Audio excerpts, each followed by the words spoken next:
Today, I want to kind of explore and dissect some of the events that led up to Donna having the psychotic break that triggered the majority of the events in separation anxiety.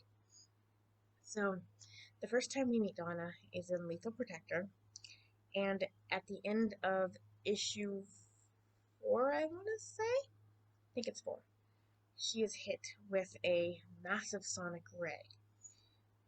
One thing that can trigger a trauma response or be the beginning of some type of mental breakdown is extreme pain, whether that be something like, you know, surgery recovery or a surgery itself or, a car accident or things like that. Just extreme pain can trigger a psychosis episode or a trauma response, or not so much in Donna's case here, but PTSD in somebody.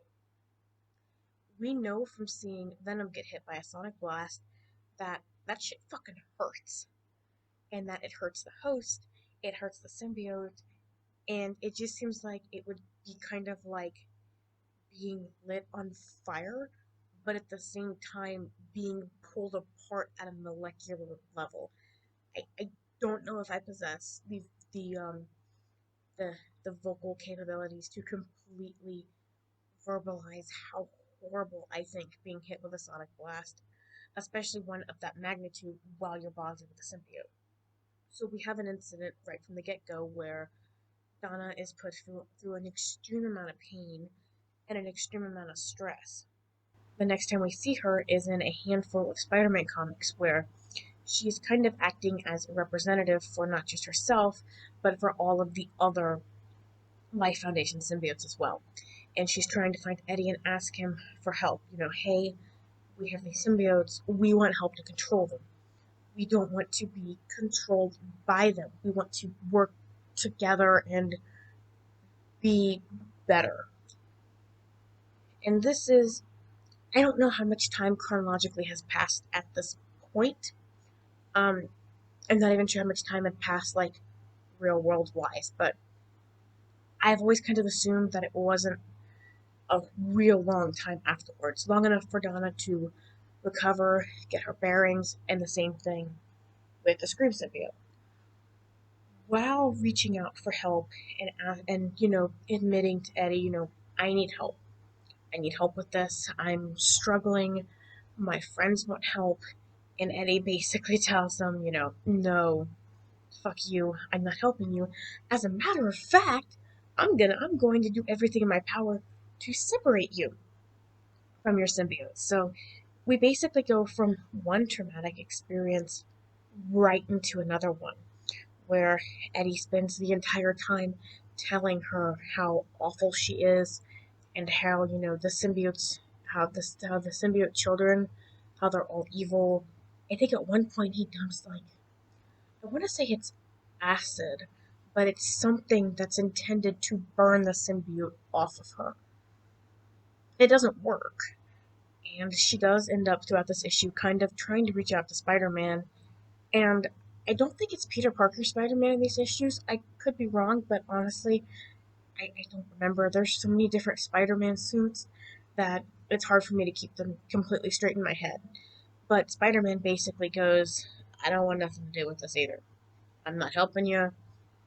You're on your own. I don't want nothing to do with this. So at this point, we have two different experiences that could definitely lead to a psychotic break. We have the incident with Lethal Protector, where Donna was put under an extreme amount of pain, not to mention whatever the bonding process would have been like for her. Because as much as some of us, especially those of us who write like fan fictions or who are shippers, we like to romanticize the element of symbiotic bonding.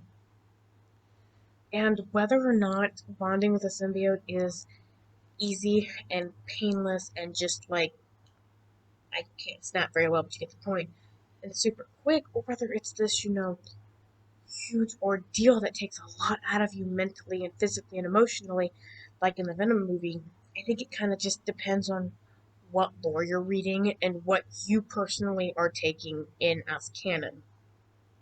So, for all we know, Donna bonding with Scream could have been a very difficult process. And then, of course, like I mentioned, we have the incident in Lethal Protector where she is hit with the sonic ray gun. And then we have the Spider-Man issues that I just spoke about, where she is asking for help and being rejected. And when you're in a place where you're asking for help, where you feel like you're really struggling, and you basically being, for whatever reason, you're being told no, whether it's because of really, I guess it's not really because of anything, just any reason, and you get told no. It takes a lot to stand up and admit, hey, I need help, especially with Donna's case, where, and I know in these Spider-Man issues, her mental state wasn't completely explored, but you can tell that she's struggling mentally and coming to Eddie for help because she has nobody else that her and her friends can go to. It's not like there's a symbiote support club that they can all attend downtown, sort of thing. They have no one. They have each other, but they can't really help. They need a mentor. And then Eddie basically just says, no, I'm not helping you. You're terrible. You're a horrible creature. And he says all these horrible, demeaning things to her. And whether or not you feel like he was justified in that because of the point of view he had or not isn't really what I want to debate.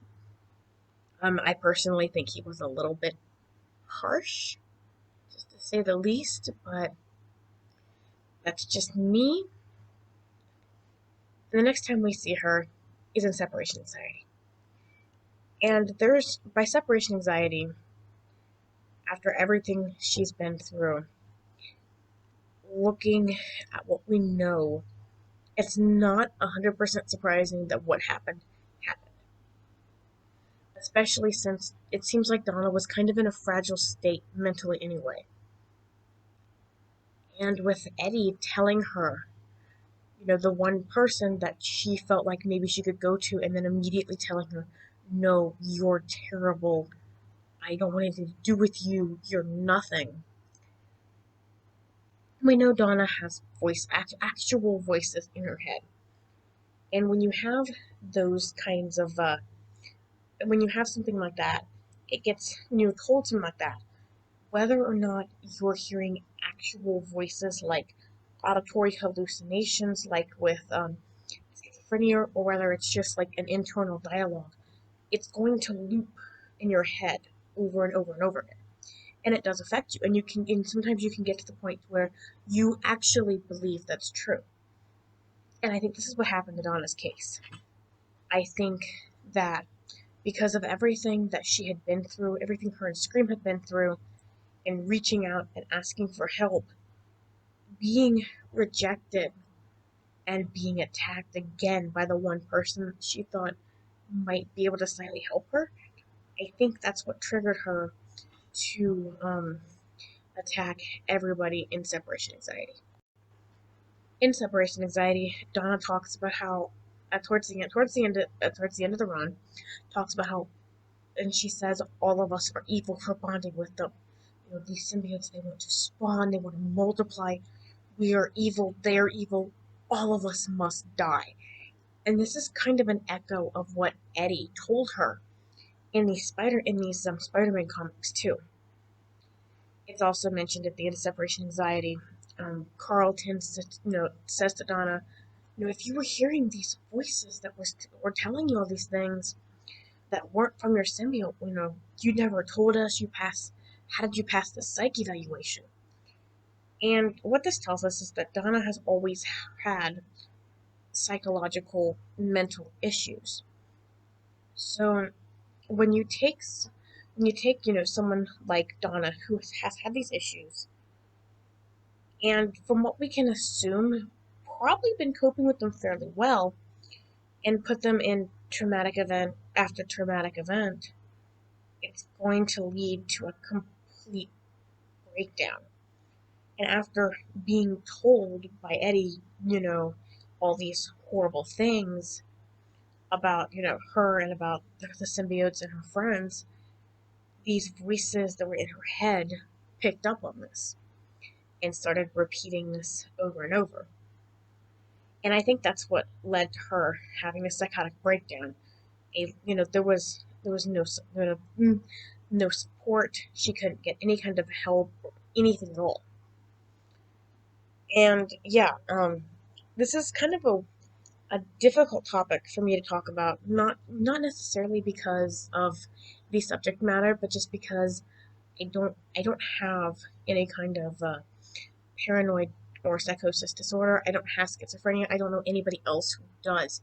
So I'm trying really, really hard not to make these generalized statements about it. So I hope I did all right with that. You're probably wondering why it is a totally different day. I'm wrapped in a blanket. It is nighttime, and I'm in a different room. Well, the reason for that is because I had to redo this outro. Something with the video messed up, and the audio desynced from the video, and it was bad. It was really bad. So I had to just cut the entire outro out. So, yeah. Hopefully the audio in this one sounds a little bit better. I've been having issues with my computer detecting my headset, so the audio might sound quiet. I'm trying to fix it in editing the best I can. I will be starting a new job soon, and with the extra money from that, I'm hoping to get a good computer headset instead of using a PlayStation headset.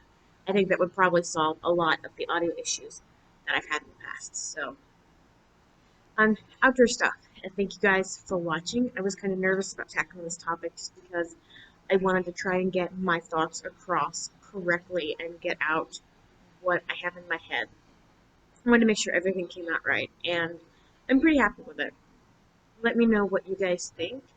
If you like this video, of course, subscribe. I do more symbiote stuff, mainly stuff about the Scream symbiote. I've also been doing some gaming videos too, because it's something I've been wanting to do for a very long time. Currently, I'm playing the Cat Lady, and me and my friend Chibi Cakes do a couple of games together every now and again too. So please give me a like and subscribe if that sounds like something you might be interested in.